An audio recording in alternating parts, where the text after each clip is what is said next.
Alaric Blackfire carefully gathered the children up and launched into the sky, propelled by magic. He kept his speed low as the kids fell into exhausted slumber, unwilling to have them awaken after the events of the day. As he flew, he started making plans. They would have to move temporarily. The city was too full of people, too flammable to survive a young mage learning to control their powers. He would have to speak with some friends and try to set up a good place for Mal to train. With a few murmured words and a mystic pass, he made sure the children fell into a deep sleep, magically compelling them to rest. His flight spell encompassed the two, and he tethered the spell forms to him. The children followed closely, floating on their own. The wind rustled his clothing as he flew, passing over the growing city in the gloom of early night. Lights had sprung up as torches were lit, acting as a simple way to navigate from above. Alaric flew to the third quarter and slowed to a hover above the gates of Ravenborn Manor. A large, sturdily built building, a stone foundation and first floor giving way to tastefully dark wood above. Windows lined the second and third floors, all curtained and latched. Gargoyles stood watch on the corners of the roof, stone sentries that were enchanted to defend the grounds if the master of the manor activated them. The grounds were expansive, and even this late Alaric could see a few groundskeepers moving around, maintaining the statuary and gardens. He landed outside of one of the side doors. The nearby groundskeeper looked at him and went to open his mouth, when the sleeping forms of Mal and Melody drifted gently down to hover beside the mage. Alaric lifted a finger to his lips, motioning for silence as he looked pointedly at the sleeping children. The groundskeeper, used to seeing Alaric showing up at odd times, knuckled his forehead and backed away. Alaric turned to the door and raised his fist. He knocked twice, paused, and knocked a third time. Within moments, the door opened to reveal the face of his old friend, Jonas Ravenborn. Jonas looked the same as he always did. Weathered face with a scar from where an assassin tried to take his eye. Graying hair and beard that lent him a rakish yet refined look. He looked exactly like he was, an adventurer turned noble. Common enough in these parts. They had gone on many adventures together and had formed a fast friendship over the years. "Alaric, what is it, old friend?" Jonas asked before taking note of the sleeping forms of the children. His expression grew wary, and he took a slow look around the courtyard before opening the door fully. Jonas set the loaded crossbow aside as he ushered Alaric in. "Come in. Tell me what happened," he all but ordered, calling for the servants to come take the children and take them to bed. "Mal happened. Or rather, their magic did. It has awakened," Alaric said, his expression troubled. "We're going to have to go. I have to take them somewhere they can learn without distraction and the risk of property damage. I have a friend in the north. One of the clans owes me a favor." Jonas, used to having to act quickly a legacy of their time as adventurers, nodded. "What do you need from me?" "Keep an eye on the tower. I'm not sure how long we'll be gone, but I plan on giving it to Mal. Just make sure no one breaks in. There are a few things in there I would rather remain secure." "Done. Keep me in the loop, though. At least enough to let Melody know how they are doing. You know how they are. Thick as thieves, those two."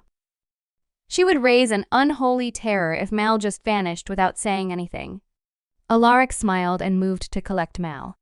"You would know, you old schemer, and of course she would. She takes after you, after all." The old friends traded a few jabs and barbs, their insults growing increasingly improbable as they carried on. Eventually, however, Mal began stirring as the magical sleep started to wear off, and Alaric murmured to them quietly. Mal gripped their father in the way that sleeping children often do, mumbled something incomprehensible, and burrowed their face into their father's neck.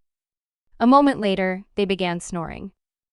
With a fond wave, Alaric departed, carrying his precious cargo.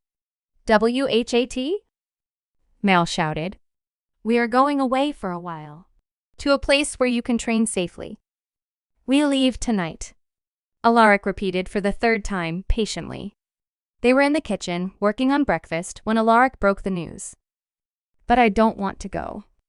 "I don't want to leave Melody. She's my friend. This isn't fair," Mal cried out, despairing. Alaric set the knife he was using to cut the tumors for breakfast onto the cutting board with a loud bang. Meow. This is not a debate. This is not a request. If you care for Melody and this city, you will gather your things and prepare to go. He turned, giving Mal a severe look. Now. With a cry, Mal ran from the kitchen, slamming the door behind them.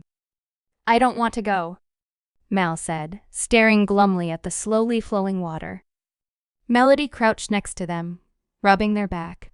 Her feet sank slightly into the damp bank of the river, but she didn't care. Mal. It's okay, she said, trying to be reassuring. I'll still be here. We'll always be friends no matter what. Friends? Mal asked in a small voice. Yes, came Melody's reply. Do you really mean it? Of course, silly. We don't stop being friends just because you go on vacation, Melody said with a small laugh. We'll always be friends.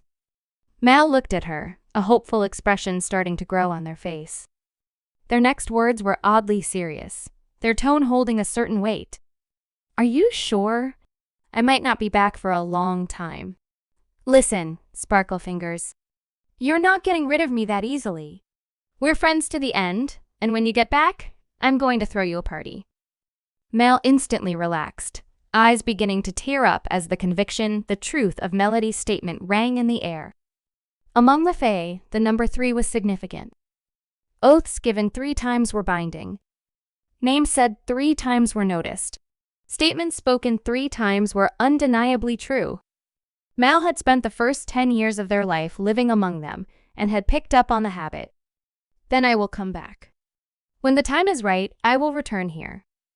I'll be back and we will still be friends, they said with a smile. Suddenly, their eyes widened. Oh no! I have to pack. They stood and started running home. Before leaving the area, they turned and shouted with barely restrained joy. I'll be back. I promise. Melody sighed quietly as Mal ran from view. She could already feel herself growing bored. The wagon was loaded, the supplies secured. Mal made their last goodbyes, and Alaric clucked to the horses hitched to the wagon, setting them into motion. Mal couldn't help but look over their shoulder as the town of Evergreen slowly receded into the distance. They could just make out the form of Melody, sitting high up in a large tree, watching them go. Her brilliant red hair contrasted sharply against the green of the leaves, making her easy to spot. Eventually, however, the wagon rounded a slow bend, and the town disappeared into the forest. The trip itself was uneventful, days blending into each other. As they rode, Alaric went over the theory of magic, making sure Mal understood the most important rule. All magic is based on expectation. The reagents, the words, the formulas, they are all what mages know will work, and so it does. It is the will of a mage that alters reality, their perception of what will work, causing the spells to function. If you want to be truly flexible, keep an open mind. Mal struggled with that. It flew in the face of everything he knew. There were rules, weren't there? It couldn't just be just a simple, whatever you think works, does. Still, they tried their best to internalize the knowledge. They began altering the cadence, the words, and the reagents used.